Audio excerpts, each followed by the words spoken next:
Ang Department of National Defense at Armed Forces of the Philippines, o DND-AFP, ay nagpapakatago ng ilang detalye tungkol sa Avenex at Specialized Systems para sa LRPA project.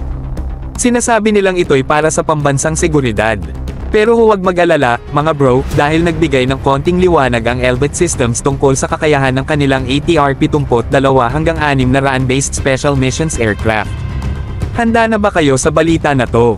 Ang kahangahangang eroplanong ito ay magkakaroon ng sopistikadong Mission Management System, MMS, Advanced Radar Systems, Electro-Optics, EO, Signals Intelligence, SIGINT, capabilities, at kumpletong communication systems.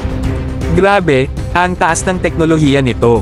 Ngayon, ang mga features na to ay tugma sa mga unang requirements ng Philippine Air Force, PAF para sa LRPA noong 2014.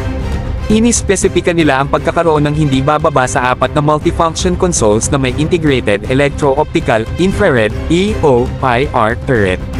At hindi lang yan.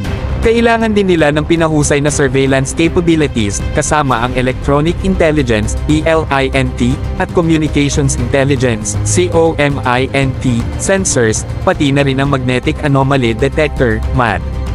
Talagang abala sila sa pagkuha ng isang teknolohikal na abanteng platform para harapin ang iba't ibang marine security challenges. Ibig sabihin nito, malinaw na nakatuon ang PAF sa pagkuha ng isang teknolohikal na advanced platform upang labanan ang iba't ibang maritime security challenges. Wala silang itinira at walang alon na hindi nila tinalakay. Ang LRPA project na ito ay patunay ng di matitinag na paghahangad ng Pilipinas na maging world-class at protektahan ang ating mga karagatan at minamahal na bansa.